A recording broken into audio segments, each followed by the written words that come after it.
Hey, welcome back. Another episode of the Million Dollar Body Podcast, the intersection of physical and financial success. I'm Nate Palmer. If you're here, it's probably because you're a high performer, an entrepreneur, a business leader that's interested in gaining an unfair advantage in life using fitness and nutrition as your force multipliers. If you're not already a part of the Facebook community, go to n8trainingsystems.com/group.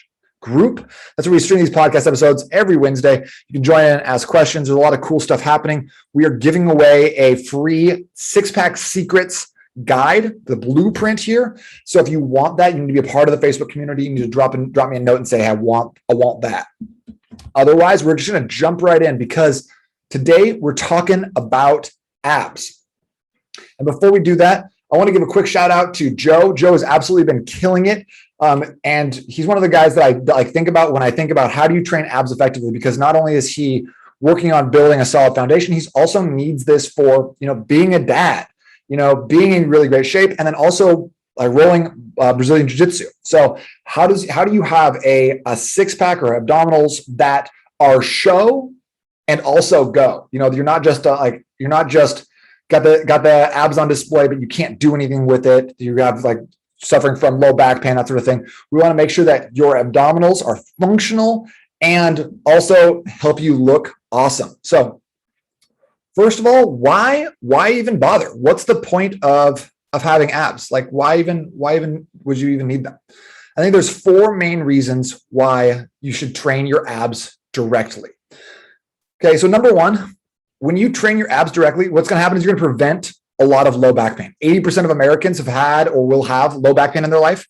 Most of the time, this is due to a weak core, improper movement patterns. Obviously, if you're getting into a car accident or other things happen, that comes up, and those are definitely ways of having back pain. So if that's happened to you and you're like, I've been doing my planks and stuff and it's not working, definitely want to go see a chiropractor or physical therapist about that.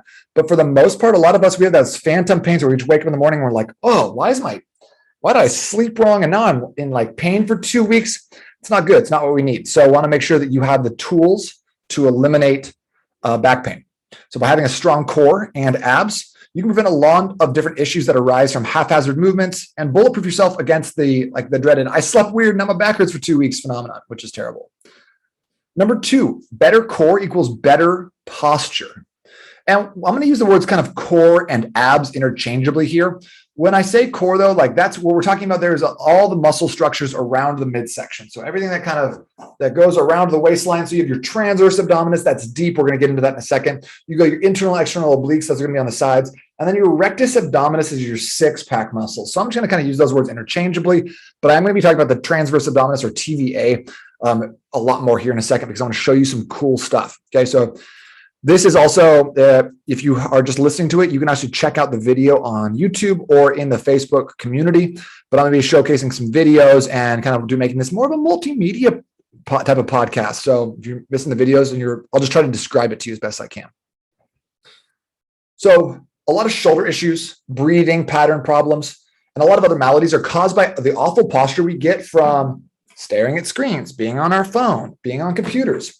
But if you counteract that with proper core training, you'll see a big improvement, not only in your low back pain, your posture, but also in your energy and how your body feels.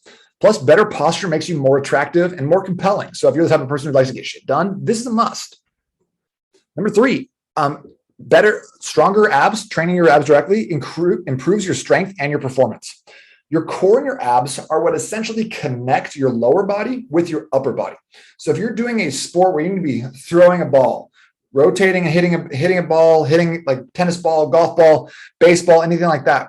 If you're picking up kids off the ground, if you're deadlifting, if you're doing anything like that, you need to have a very strong core because you'll never have that strength if you have a weak core and you can't transfer the energy by having a lot of stiffness here from upper to lower. So having a weak core, bending, lifting, and twisting, that's what gets people in trouble. That's what gets people hurt. So making sure that you are working through this and having with the intention of having low back or no back pain for the rest of your life and being able to do whatever you want to. Because ability, they say in the NFL, the best of it ability is availability. So if you're super strong, if you're yoked up, but you don't have that core strength that's going to keep you from hurting yourself when you pick up a box or a kid or something like that, then you don't have the availability. You can't just say yes to things. So when you move, you bend, you twist, your core is not up to the challenge, your chance of injury goes way up. It also allows for a lot of power to bleed off with wasted or inefficient movement. This keeps you from having access to 100% of your strength. It's like trying to drive a car with the e-brake still engaged. You're just never going to be able to move quite as well. And I see this a lot in men doing lunges, single leg exercises that require a degree of balance and coordination.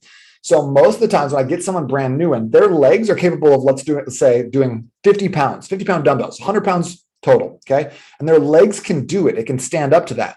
But their core can't do it because they're wobbling side to side. They're bleeding power off left and right, and they're not able to move in a pattern where it's repeatable. They look like a piston and basically turning themselves into a machine. Most of the time there's so much wobble that we have to reduce the weight way down and wait for the core to actually get stronger before we're able to train the legs at the level they need to. Number 4, reason you should train abs directly is that abs and a flat stomach, they're status symbols. Okay, so this is an unpopular opinion, and you may not like this, and the body positivity movement definitely won't agree with me here, but having visible abs stands for something. You can't buy it. No amount of money is going to give you abs. You can't inherit it. Parents can't pass it down to you. Nobody can give it to you.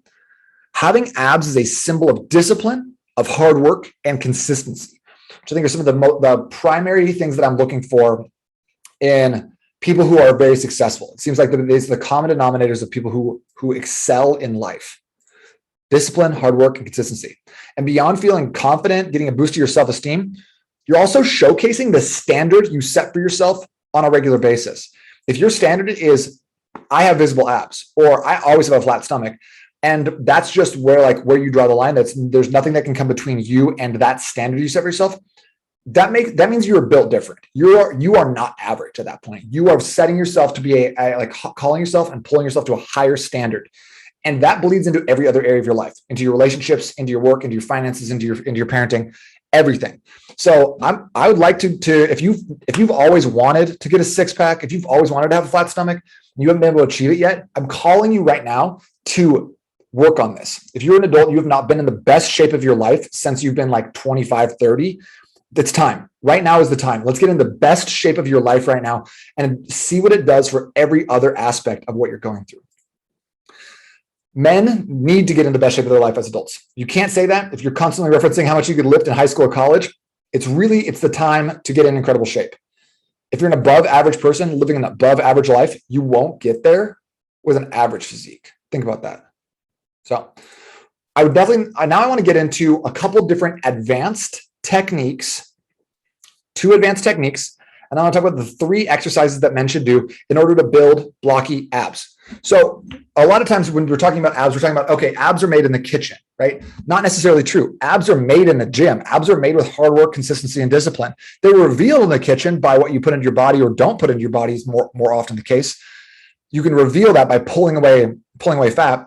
But even if you take a really thin guy who's got no visible muscle, and you pull off all of his fat, he's not going to have like a 6-pack. He'll have a flat stomach, but he's not going to have the blocky abs that are kind of that status symbol that a lot of us are looking for. So I'm going to show you how to get abs, even with maybe a little bit of a higher body fat percentage, so it still looks the way you want it to look. And one of those major ways to do that is by developing thickness in the abs, kind of front to back thickness. And the way we do that is completely counter to how most people train abs, where you do it as an afterthought and you're banging out 25, 30 crunches.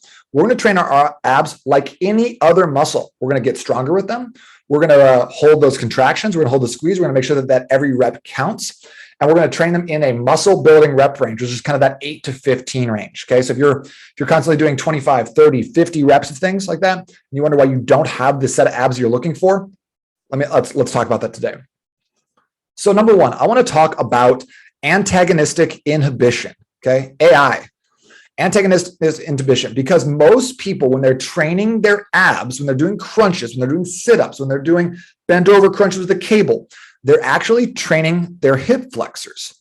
Most of us have shortened, tight hip flexors that we allow to take over rather than letting lower abdominals do their thing. It's just easy to do. And it's hard to, like, if you're not focused, if you don't have that body awareness, this takes over 100% of the time. It's very uncommon that I'm working with a new client that is not training their hip flexors when they think they're doing abs. So the one way we can do that to get to the point where you're definitely training abs, and we're going to make it dummy proof, which is something that I always need.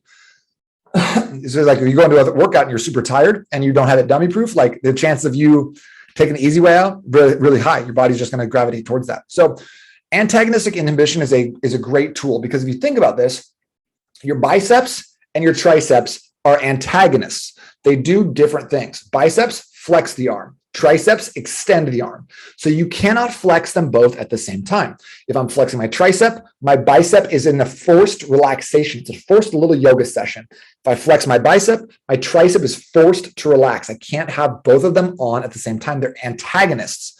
They do different functions. Okay. So if I want now to turn my hip flexors off manually by activating the antagonist to hip flexors, what should I do? This is a question that I've been thinking about a lot, and just figuring out ways that we can get around some of these things by manually turning the muscles off that we don't want to work. So here's how we do this. By activating your hamstrings are an antagonist to your hip flexors. So if you want to inhibit your hip flexors, you need to turn on your hamstrings and hold them on. So a very simple way of doing this is by doing adding just a foam roller or a medicine ball between your hips and butt on crunches. I'm going to showcase a video real quick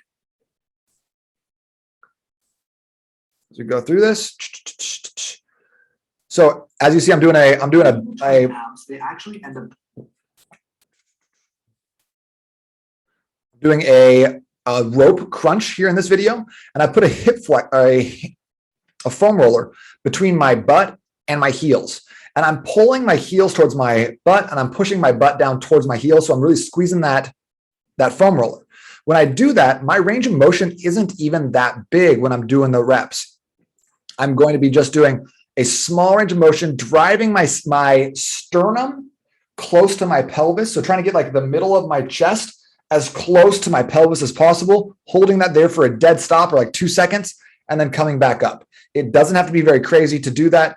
But the main thing here that's going to be the biggest difference maker is that antagonistic inhibition. And the way we do that is by putting something between your hips, your heels, and your butt. You can also do this sitting on the ground doing regular crunches by just pulling something in. So putting your feet up on a Swiss ball and pushing down into the ground. That's going to engage your hamstrings.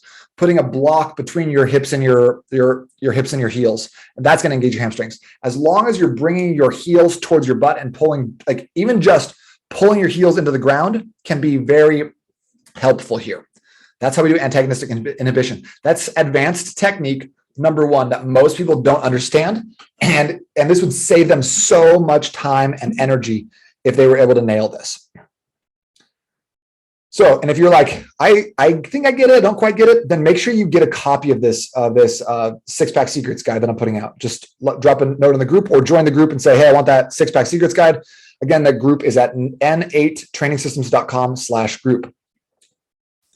The second thing I'm going to teach you right now is the second advanced technique is called Transverse Abdominis activation. And this is a great way of getting more out of your ab work by doing stuff outside of the gym, okay? So transverse abdominis activation is basically taking the girdle muscle that wraps from your spine to your stomach and engaging that. What's going to happen with that is we're going to actually pull your waist tighter. You're going to shrink your waist by doing more of this. You're actually going to be able to activate your abs a lot harder. You're going to improve your posture. You're going to improve your breathing, okay? So as we go through this, basically all you're going to do here is you need to take your hands. I like to use like the pincher. So 2 fingers on the front, thumb on the back, and then put them on your waist about belly button height, okay? So what we're going to do now is we're going to draw on a breath, draw into your diaphragm and your upper back, and then we're going to exhale all the way down as you feel your stomach tighten. We should feel tension in all 4 quadrants. So out through the front and out through the back as well on both sides. So then we exhale, and I like to exhale through my mouth. I'll breathe in through my nose, exhale through my mouth. And you should feel tension in all 4 quadrants as you're exhaling. And then the real trick here is to exhale more than you think you can. So getting to the point where you're exhaling, and you're like, that's it. I probably need some more air, and then exhale some more. Most of us spend a lot of time without fully exhaling. So we just have air just kind of sitting in our lower part of our lungs, being stagnant. This is a great way to get rid of that and then reinforce the fact that our abdominals and our diaphragm are going to be constricting our waist and using those muscles to push out the air. Okay. So this is great. This is a great exercise that you can just do whenever. Basically, we would do like 3 to 5 sets of this over the course of the day, doing like 3 to 5 breaths each time. Each time I try to breathe in like 5-10 seconds and then exhale 5-10 seconds.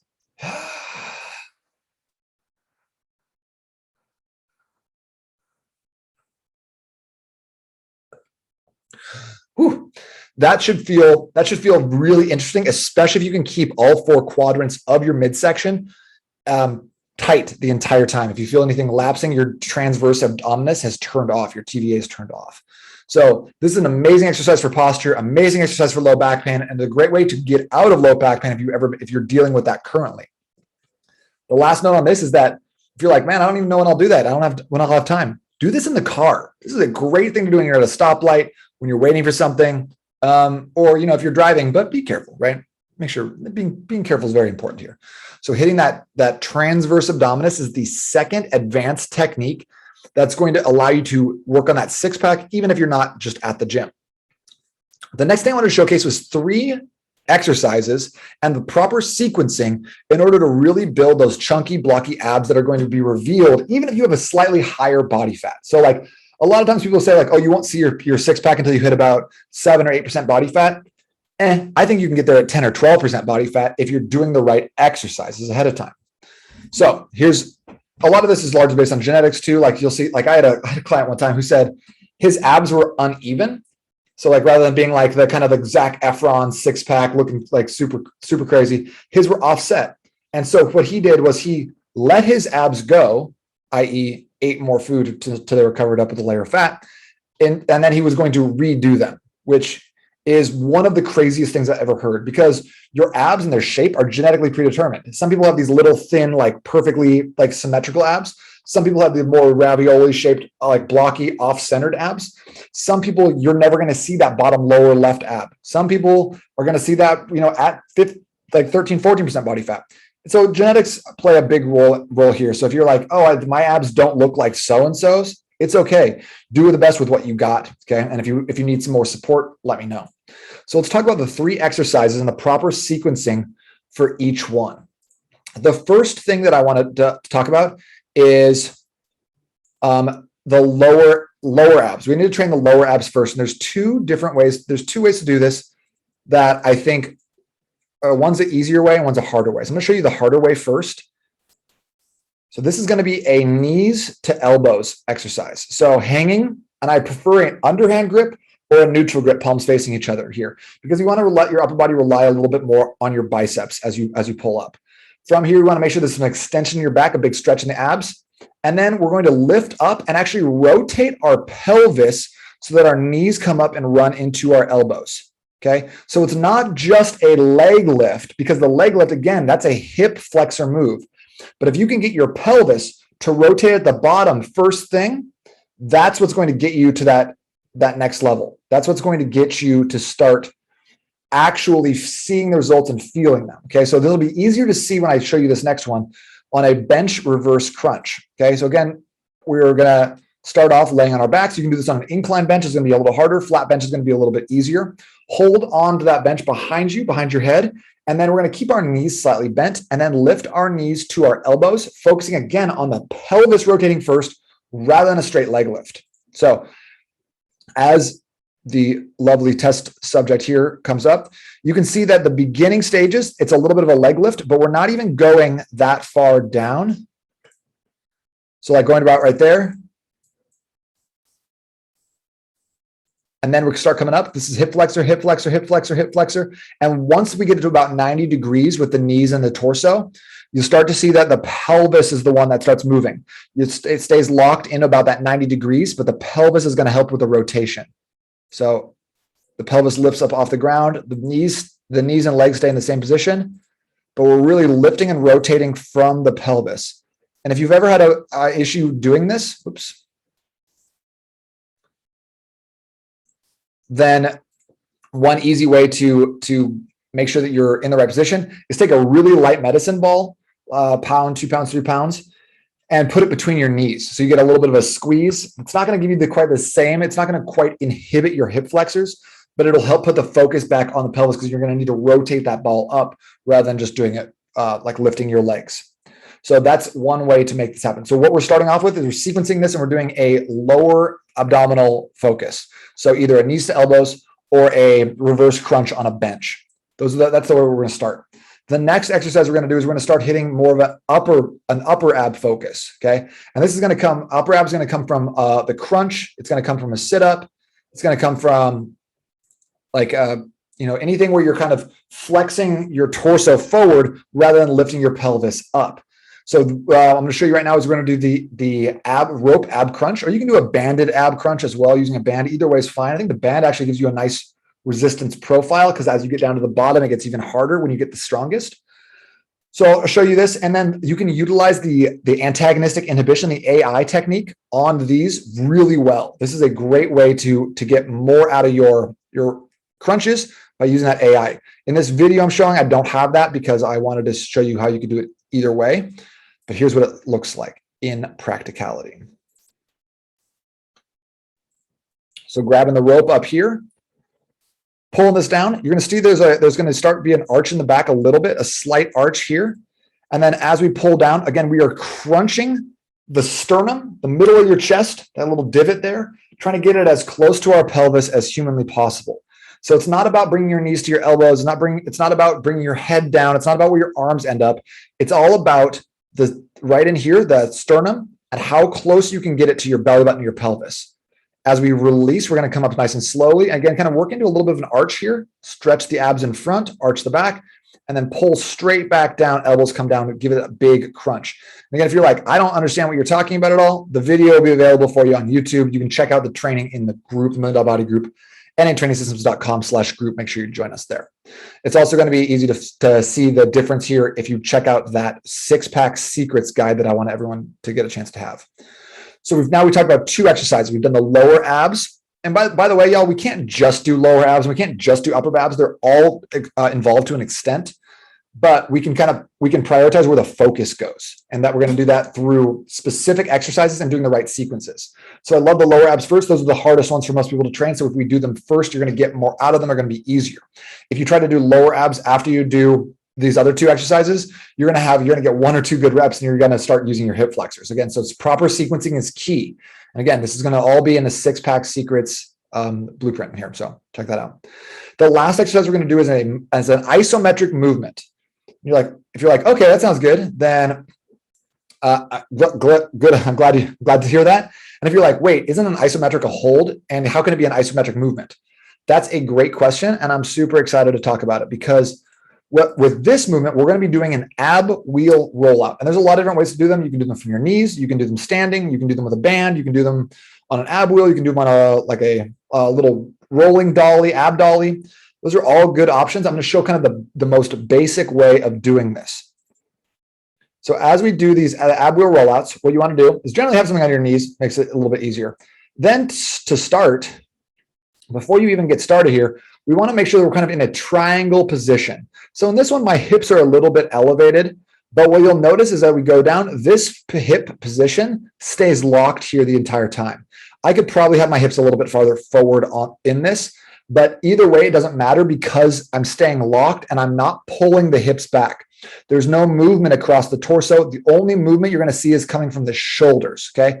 So you want to make sure that you're already out in a position where your hips are flat-ish, your hands are right below your shoulders, and you're in like your knees are down and the hands are on the ab wheel in front of you, okay? As you go out now, we start extending our arms real slowly. The hip angle never changes. So I'm still at that slight bend. Again, it could be lower and that'll probably give me a better result, but this is a totally fine way of doing this because we're reaching out, and we're forcing our abdominals to contract in a way that's going to hold everything nice and tight together. And we do this at the end because if you're already in the lower abs, then you hit the upper abs, then forcing an isometric contraction is a great way to burn those abs out and cement the movement pattern. So that way you're going to get stronger, faster, and keep yourself out of harm's way, not hurt your back. Okay. So do them in this way. An easy substitute for a ab wheel rollout would just be a front plank, doing a plank on your forearms, adding weight if you're up for it. Okay. Then from this position, the fully extended position, then we're going to start pulling back. Now, got really nice and low there on this rep. So we start pulling back. And again, the hips never move. The hips will stay in the same spot. And just the arms are what pulls back. So you should feel that pull from the triceps and kind of underneath the arms into the lats. And then in this example, I go back in a little bit. I should probably pull that back underneath my shoulders a little bit more. But notice we're not coming back up to a kneeling position. We're keeping tension on the abs the entire time. There's where the isometric is coming from. So it's basically a plank where the movement, the lever arm, is getting longer over time to make the exercise harder, right? So if you're holding a plank with your arms fully extended in front of you as far as you can reach with your stomach like an inch or two off the ground, that is a super hard plank. If you're holding it just with your arms right underneath your shoulders, it's a much easier plank. So we're taking ourselves from a very hard position to an easier position while still holding the isometric, holding that plank position and working on our core strength and stability as we do these movements. Again, the hips stay locked in that position. We rock forward, big reach out, and then we start pulling it back in using just the arms. Okay.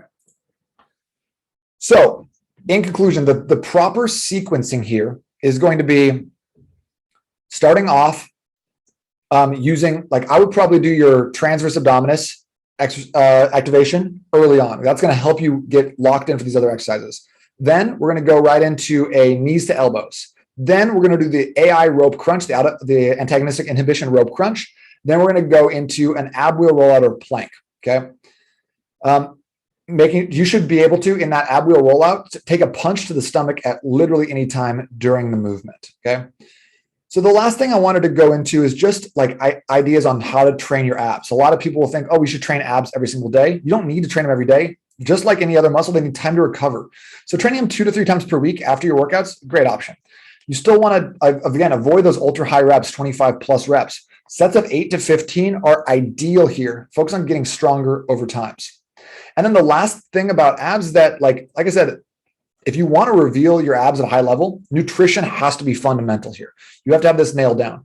Even if you're built like Mariusz Pudzianowski or some of these strongest men competitors who are like, sitting around 15, 18, 20% body fat and even still see their big abs because they lift thousands and thousands of pounds. They're very, very strong. So they've gotten strong at an incredibly high level, which allows them to reveal their abs with a little bit higher body fat. So unless you're, deadlifting 500-600 pounds, you need to get down to a little bit lower body fat level. I think that for most guys, sitting between that 10 to 12% was going to help you feel really good. And nutrition is the primary driver there. You can't out exercise a bad diet. You'll never be able to do enough cardio to eliminate all the donuts that you didn't eat. And working out and doing your abs every single day is not penance for eating a pizza. So make sure that your nutrition is accounted for in your program because you can't out train that bad diet. So if you want some help in dropping some extra fat, especially around the midsection, around the love handles, 2 ways I can help you out. Number one is you can grab a copy of the $1 Million Body Method on Amazon. That's the book that'll take you through the 28-day, and most people are losing somewhere between like 10 and 15 pounds in the 28 days. Okay. And then the second way I can help you out is grab a spot on my calendar. I can walk you through some of your next steps and talk through your nutrition, talk about you specifically. If you want access to that, I'll reach back out, but just drop me a note below in the video or send me an email to nate@n8trainingsystems.com that just says calendar, and I'll get back to you. So drop me a note and it says calendar, drop me an email that says calendar, and I'll get you on the schedule and we can talk about your specifics and how you can use nutrition to reveal your abs. So hopefully this is helpful for you. I really want to make sure that as we start like working on this, that you have the right tools and you're not just going at this blindly like I did for so long, trying to do all the fancy Instagram ab things that I see people doing, because that's not how they built their abs. They built their abs through solid diet, having a structure and a framework that works for them long term, and they built it through strength training their abs. So utilizing resistance training, working on exercises that give the best bang for the buck, and then getting stronger at those. So I wanted you to have the access to this information so you could take that next step and start working on your abs at a very high level today without getting stuck in the trap of doing unlimited crunches or 4-minute planks or trying to be like, oh, I heard Turkish get up was the right way to do it. Nah, just follow along with this. Do this for 3 months, see how you end up. And if you have any questions, I'd love to be that resource for you. Thanks again for checking us out. If you like this content, leave us a 5-star review on wherever you listen to podcasts so we can bring more influential guests back to you. And if you do want a copy of the 6-pack secrets, drop me a note, drop me your favorite Napoleon Dynamite GIF in the comments, or just shoot me an email that says 6-pack secrets, and I will get that out to you right away. Hope this has been helpful for you. Hope you have an amazing day. I'll talk to you very soon. Bye.